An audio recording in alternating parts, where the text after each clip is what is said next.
Hello everyone, I am very happy to welcome you to another lecture on biochemistry.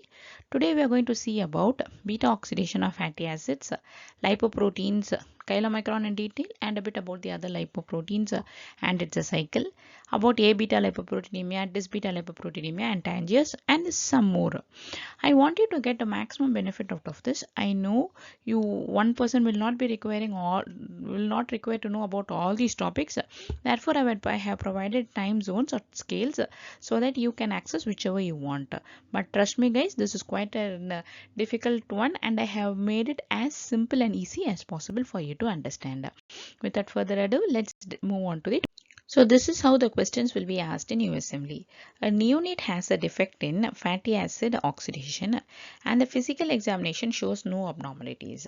What is the next best diagnosis? So here, even though there is no abnormality on physical examination, they have pretty well given that there is a defect in fatty acid oxidation. So the fatty acid oxidation, there are two important things that we need to remember. One is serum acyl carnitine concentration. So in any question like this, or if any patient presents like this, then we have to check for serum acyl carnitine levels. If acyl carnitine levels are normal, then it means that there is some abnormality in the medium chain acyl CoA dehydrogenase or else in long chain acyl CoA dehydrogenase deficiency. So this dehydrogenase and acyl carnitine play an important role in fatty acid oxidation, and by measuring one we will know that where the problem is. So to understand the mechanism behind this acyl carnitine, we need to know how a beta oxidation takes place. So this is the normal cell where we have the nucleus as well as the mitochondria. So first, how does the fatty acid get oxidized? The fatty acid enters the cytoplasm of the cell, or it is present in the cytoplasm of the cell. So this is the representation of the fatty acid. For it to get activated, coenzyme A has to be added to it. So coenzyme A is added to it. Now what adds this coenzyme A? There has to be an enzyme, isn't it? So that is the acetyl CoA synthetase. For this step we need ATP. So this, for the acetyl CoA synthetase to happen, we need an ATP. Now what is this final product that is formed? That is the fatty acid attached to an CoA. It is the fatty acyl CoA. This fatty acyl CoA is present in the cytoplasm. First step which is required is the activation of the fatty acids. So this is how the fatty acids are all activated. Now, this fatty acid has to enter into the mitochondria to undergo beta oxidation. For that, let me enlarge this picture. So here we have the mitochondria, and after the mitochondria is formed, see there are for this fatty acid to enter, activated fatty acid CoA to enter into the mitochondrial matrix, we need the formation of a fatty acyl carnitine. So already we have formed fatty acyl CoA. How do we form fatty acyl carnitine? It is by CPT1, carnitine palmitoyl transferase 1 is that enzyme which will replace the CoA to carnitine. Let's see how. We have fatty acyl CoA which is already formed, that gets converted to fatty acyl carnitine by the enzyme carnitine palmitoyl transferase 1. So this fatty acyl carnitine can enter the outer mitochondrial matrix because it has numerous pores in it. But for it to enter into the inner mitochondrial membrane, we need some special carrier like this. What is this carrier known as? These are the carnitine acyl carnitine translocase. This is that enzyme or the carrier which will carry fatty acyl carnitine into the mitochondrial matrix. Once the fatty acyl carnitine enters the mitochondrial matrix, now for it to undergo beta oxidation, it has to get changed into another form. What is that form? That is the fatty acyl CoA. The carnitine should be replaced by acyl CoA. So only this fatty acyl CoA can undergo beta oxidation. There is another enzyme similar to CPT, but it is known as the CPT2, carnitine palmitoyl transferase 2, which transfers carnitine and attaches acyl CoA to it. Now this fatty acyl CoA can undergo beta oxidation in the mitochondria. This is how beta oxidation takes place. So for a long chain fatty acid, this process has to happen. But then for a medium chain and a short chain fatty acid, it does not require this carnitine shuttle to carry it from the cytoplasm into the mitochondria. Instead, it by itself can diffuse into it. So in any questions that are asked in USMLE, the concept is this: either you require the carnitine shuttle or you require medium chain or short chain acyl-CoA dehydrogenase. So that is why in any question that is asked, we first check carnitine levels and see whether these levels are normal, and if it is abnormal, then the defect is in the carnitine, but if it is normal, then the defect is in the acyl-CoA dehydrogenase enzyme. You can go through these lines. All these says exactly what I have taught you now. So now we will see how the patient will present with these deficiencies. So when there is medium or a long chain acyl-CoA dehydrogenase deficiency, so the presence of normal carnitine will suggest that there is a medium or a long chain acyl-CoA dehydrogenase deficiency. They will be presenting with hypoketotic hypoglycemia. So what does this mean? There is no ketones and there is no glucose. So that they have a hypoketotic hypoglycemia. But why? Why is there no ketones at all? It is because for the ketone formation, we have the ketones are produced from the assembly of acetyl-CoA units, which are liberated during the breakdown of fatty acids via beta oxidation, isn't it? So those acetyl-CoA which enter into the mitochondria, which we saw in the previous slide, will undergo beta oxidation and finally get fragmented into 2 carbon units that are the acetyl-CoA. These acetyl-CoA will undergo ketone formation, which is necessary for ketogenesis. And similarly, this acetyl-CoA is that which is necessary for. You should also know that the acetyl-CoA can get formed from other sources. There are other sources for acetyl-CoA also. Previously, we saw that the acetyl-CoA is formed by beta oxidation of fatty acids. Acetyl-CoA can also be formed from glycolysis through glycolysis from glucose. Glucose will form pyruvate and then it will get converted to acetyl-CoA by pyruvate dehydrogenase. It can also get formed from amino acids.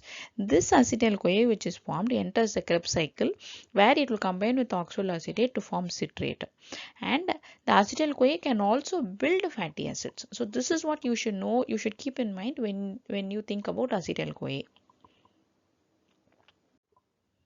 So previously I told you that the acetyl-CoA can form ketones, isn't it? So let's see a little bit in detail about it. So when is ketones formed? So generally in any person are ketones formed? No. The excess acetyl-CoA will only form ketones. When there is an excess of acetyl-CoA, it can be converted into ketone bodies, which are, why should it get converted to ketone bodies? Because it can be used as alternative source by the brain. The brain is an organ which will use only glucose as its substrate. So, and other than glucose, it can also use ketone bodies. So that's why ketone bodies are formed. So when there is no glucose or when there is a lot of energy demand, in those conditions the ketone bodies are formed. So how does it happen? So by glycolysis, the glucose can form pyruvate. The pyruvate will form with the help of pyruvate dehydrogenase. It will form acetyl-CoA. This acetyl-CoA normally can combine with oxaloacetate and it will enter into the Krebs cycle. But how is this oxaloacetate formed? Oxaloacetate can be formed from the breakdown of amino acids, but if everything is normal, then from pyruvate carboxylase can also form oxaloacetate. I have explained about all this in detail in my gluconeogenesis chapter. You can have a look at it.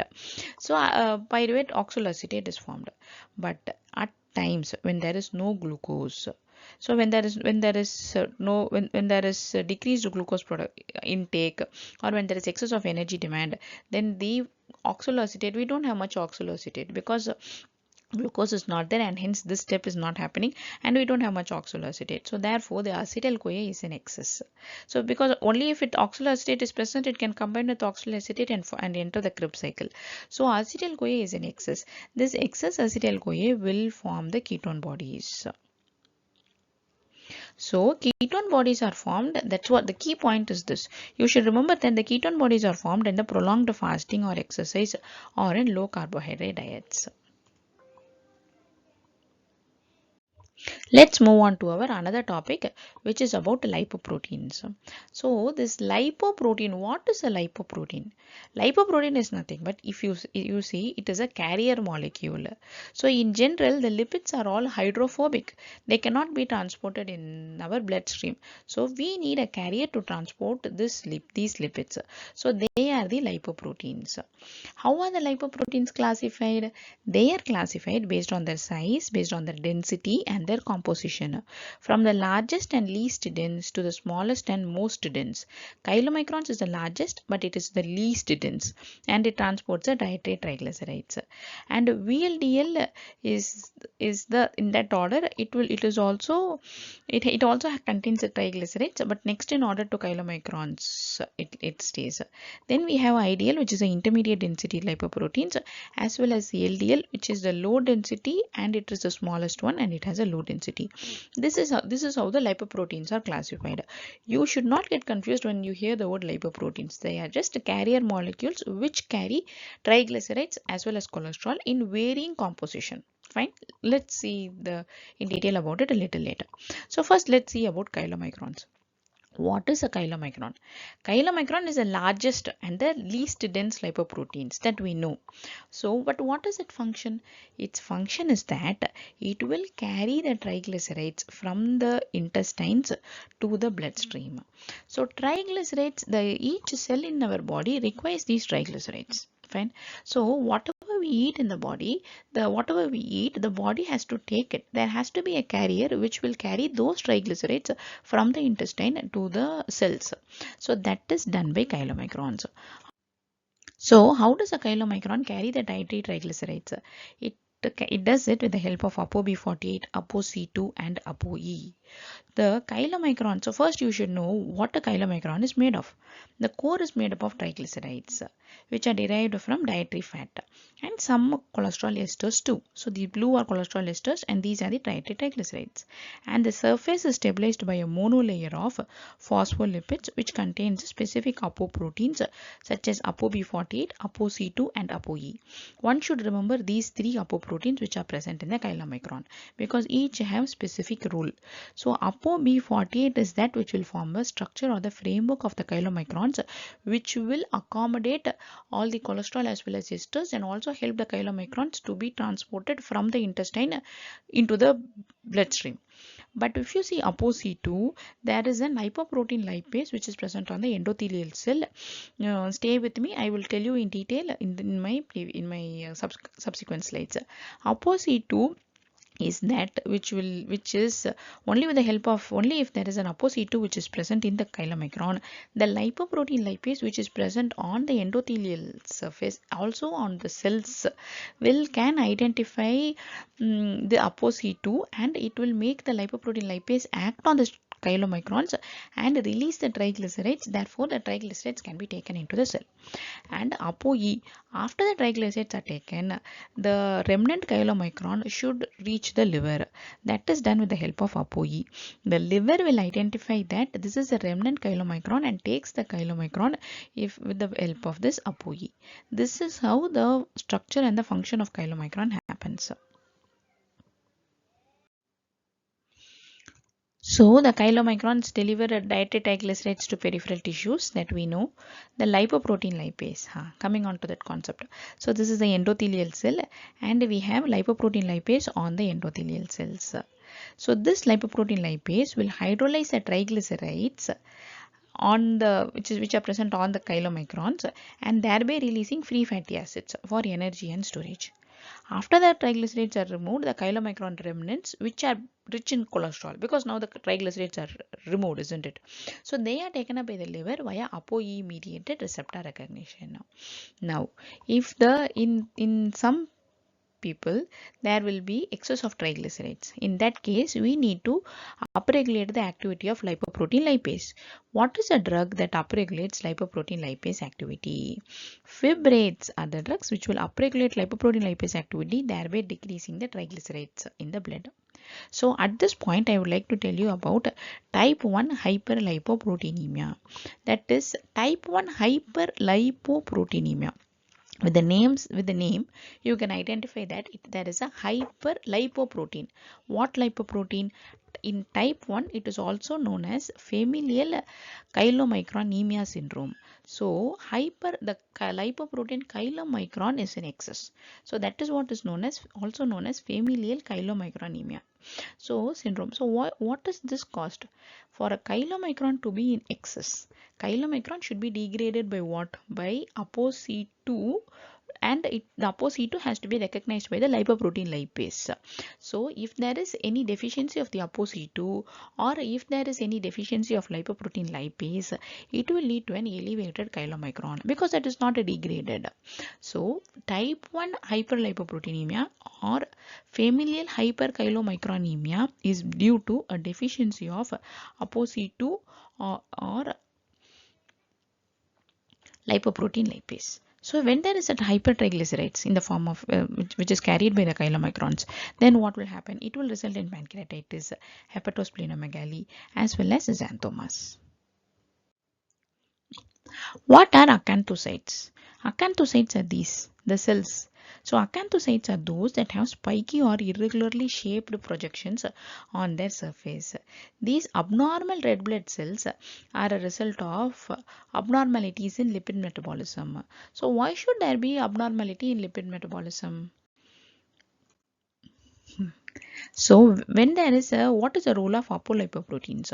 Apo B48. Hold on with that question. I will get back to you. So first let's see about Apo B48. Apo B48 is nothing but it is this apoprotein which will facilitate chylomicron secretion from the enterocytes into the lymphatic system and then into the bloodstream.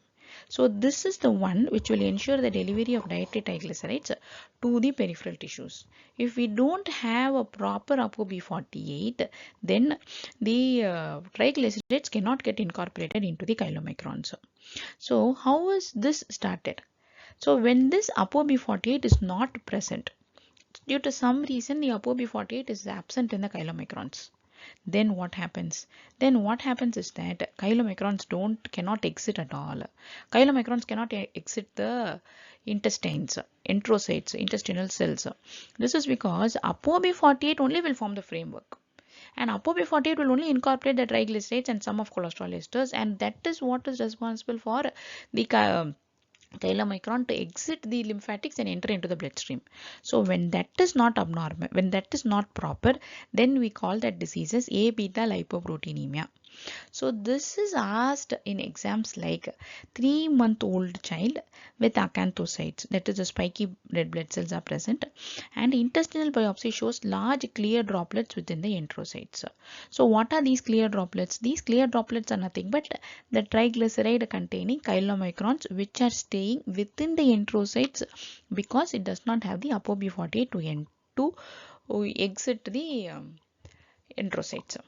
So liver biopsy will also reveal large clear droplets within the enterocytes. These are the chylomicrons. So the diagnosis is Abetalipoproteinemia.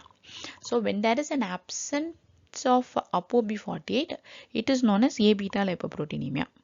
What do you understand by ApoB48 deficiency? ApoB48 is a scaffold which will hold the triglycerides as well as the cholesterol esters. Now, if there is a deficiency of ApoB48, it will prevent chylomicron formation, their release from the enterocytes. Now, this deficiency will result in impaired absorption. So, the triglycerides will stay within the enterocytes and it is not absorbed into the bloodstream or neither in the body. But we want triglycerides and fatty acids and all lipids to absorb vitamins such as A, D, E, K. So, these vitamins are also not absorbed. So, the body will lack this vitamins A, D, E, K. Therefore, this vitamin E is that which is most important to protect the cell from oxidative stress. Now, since this vitamin E is not there or since it is not absorbed, there are acanthocytes which are present on the red blood cells. So that is why in Abetalipoproteinemia we have acanthocytes. Abetalipoproteinemia is due to the absence of ApoB48. So, along with Abetalipoproteinemia is absence of Apo B48 and some also Apo B100. So now you might ask, what is Apo B100? Till now we know that Apo B48 is that which is present in the chylomicrons. Apo B100 are nothing but they are also a key protein or apoprotein which is present in VLDL. So what is VLDL? VLDL is that which is secreted by the liver. Why should liver secrete VLDL? Liver will also secrete the triglycerides that it has stored in the form of VLDL so that VLDL can deliver the triglycerides to the cells. The cells also require triglycerides for many reasons. So therefore, the liver will pack the triglycerides into the VLDL because VLDL is like a carrier protein and it will deliver it to the cell. So the apoprotein which is present on VLDL is ApoB100. So any clinical manifestation of Abetalipoproteinemia there will be no fat absorption at all. So fats will be eliminated. So they will be having a steatorrhea and they will be having malabsorption and they will be having loss of failure to absorb the vitamins and also failure to thrive in neurologic complications.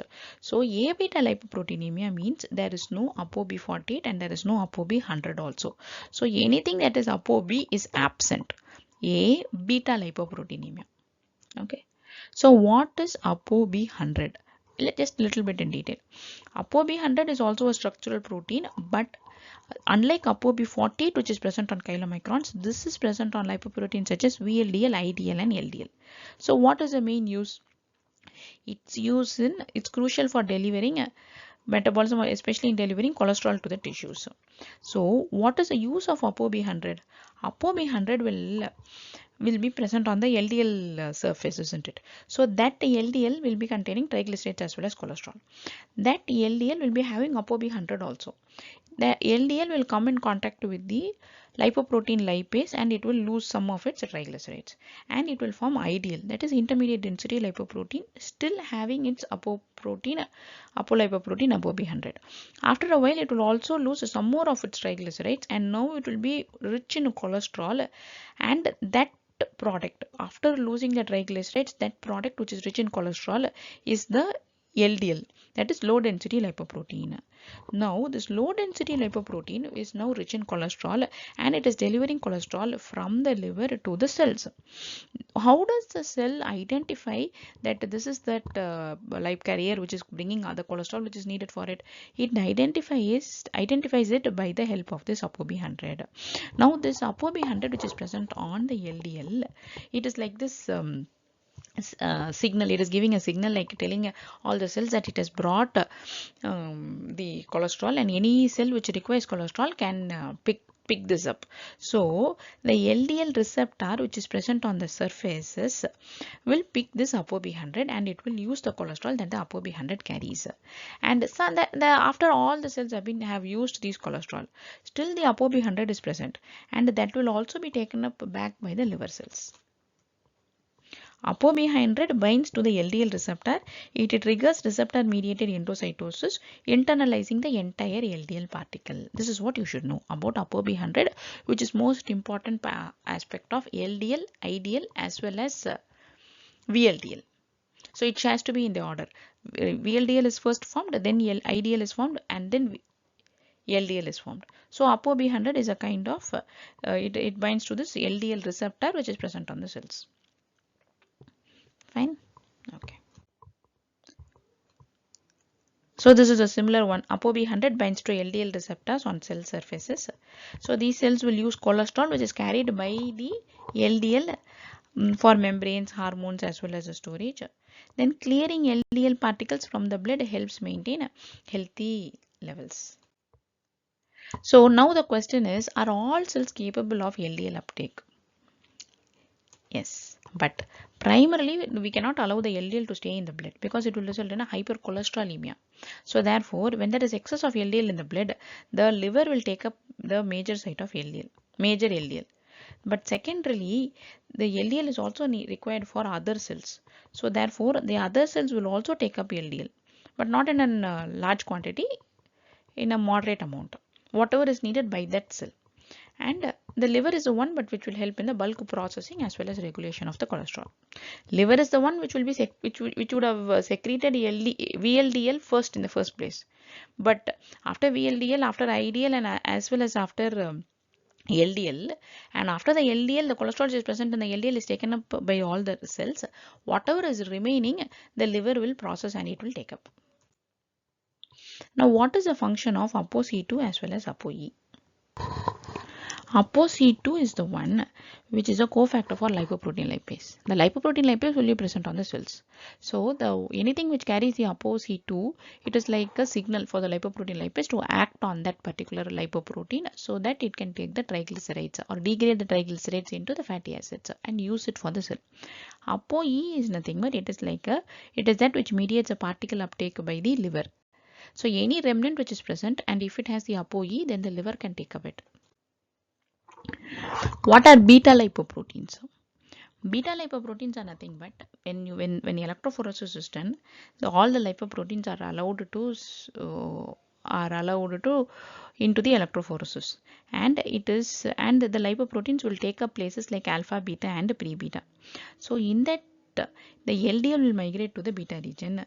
VLDL will also migrate just ahead of LDL, but historically it is also grouped in the beta lipoprotein. So LDL and VLDL are the beta lipoproteins because of this electrophoresis pattern. Similarly, in protein composition, both LDL and VLDL will also contain apolipoprotein B100. So therefore, they are also classified as beta lipoproteins. What is the role of Apo E in lipid metabolism? Apo E is particularly crucial for lipoprotein metabolism, particularly in the clearance of chylomicron and VLDL remnants. Apo E acts as a ligand binding to receptor on liver cells, facilitating the uptake and clearance of the lipoprotein remnants. Now, when there is a defective Apo E, it is known as a Dysbetalipoproteinemia. All this while we found that when there is an absent Apo B, it is known as Abetalipoproteinemia. But when there is a defective Apo E, it is known as Dysbetalipoproteinemia because it will reduce the ability of the lipoprotein remnants to bind to the receptors, thereby resulting in the accumulation of these remnants in the blood. So, defective Apo E is known as Dysbetalipoproteinemia. Now let's see what is a hypertriglyceridemia. Hypertriglyceridemia refers to an elevation of triglyceride levels in the bloodstream. It is often caused by increased production or decreased clearance of the triglyceride-rich peptides. So what is a triglyceride-rich? The VLDL is the one which is synthesized and excreted by the liver, and it is rich in triglycerides. Whenever the triglycerides are high, especially above 1000 mg per deciliter, it will elevate the risk of acute pancreatitis because of the breakdown of the triglycerides into toxic free fatty acids. So therefore resulting in acute pancreatitis. What is Tangiers disease? Tangiers disease is caused by a mutation leading to a deficiency in Apo A1. What is Apo A1? Apo A1 is that apoprotein which is present in HDL. When there is a deficient Apo A1, there will be extremely low HDL levels, impairing the cholesterol transport and increased cardiovascular disease risk. HDL is a good cholesterol transporting cholesterol from the peripheries to the liver. So when there is Apo A1, there is very low HDL, therefore the cholesterol are all present in the peripheries and which will increase the cardiovascular disease risk. So clinical features will include increased cholesterol manifestations such as enlarged orange colored tonsils, hepatosplenomegaly and neuropathy. So orange colored tonsils is because of cholesterol deposition. So this will be the clinical features whenever they want to hint or give you a clue about Tangiers disease, orange colored tonsils. What is the life cycle of chylomicrons as well as the LDL? So one should not get confused between chylomicrons and LDL. Chylomicrons are assembled in the small intestine and they are transporting dietary lipids to the tissues, and they will deliver triglycerides with the help of lipoprotein lipase, which will break down triglycerides present in the chylomicrons into fatty acids and glycerol. Chylomicron remnants are also taken by the liver because it will have Apo E. But on the other hand, LDL is that which will originate primarily from the liver, which will secrete VLDL, which will get converted to IDL and then get converted to LDL. So sometimes chylomicrons and LDL get confused, but they are totally different. I will give you a difference between them. The source of chylomicrons is intestinal fat. but whereas LDL is from the liver. The primary function is the transport of dietary triglycerides, but whereas in LDL it is a transport of cholesterol to the tissues. The chylomicrons will have Apo B48, Apo C2, Apo E, but whereas LDL will have Apo B100. Triglycerides, chylomicrons will be rich in triglycerides, but LDL which will be rich in cholesterol. Triglyceride will be low. Chylomicrons will have low cholesterol content, but LDL will be rich in cholesterol. I will end this topic just with a brief about alcohol poisoning. So ethanol will get converted to acetaldehyde with the help of alcohol dehydrogenase. This alcohol dehydrogenase is inhibited by fomepizole. Acetaldehyde will get converted to acetic acid with the help of aldehyde dehydrogenase. Aldehyde dehydrogenase will be inhibited by disulfiram. The same happens for methanol also. Methanol will get converted to any alcohol will get converted to aldehyde, which will get converted to acid. This is a rule. Methanol will get converted to formaldehyde with the help of alcohol dehydrogenase. Formaldehyde will get converted to formic acid with the help of aldehyde dehydrogenase. And this alcohol dehydrogenase will be inhibited by fomepizole, but aldehyde dehydrogenase will be inhibited by disulfiram. So, how will the questions be asked? Methanol poisoning can cause a variety of symptoms including vomiting, blurred vision, and metabolic acidosis. Methanol poisoning. The diagnosis is based on patient's history only. So when there is a methanol poisoning, then the treatment, the main poison, the main culprit in methanol poisoning is aldehyde, that is formaldehyde. So the treatment will involve administering fomepizole, which will prevent the conversion of methanol to formaldehyde. Therefore, so any question which is asked with this, you should know that fomepizole is a treatment in methanol poisoning. Thank you for listening all this while. I am happy that you have come to the end of the slide. I hope this is helpful to you. If you have any questions, you can write to me. I am more than happy to clear all your doubts. I have an announcement for you. I am starting my mentoring lessons for medical graduates and USMLE aspirants. If you like my videos and if you like the way I teach, you can sign up for my mentoring class. I can't wait to see you succeed. Thank you. Have a good day.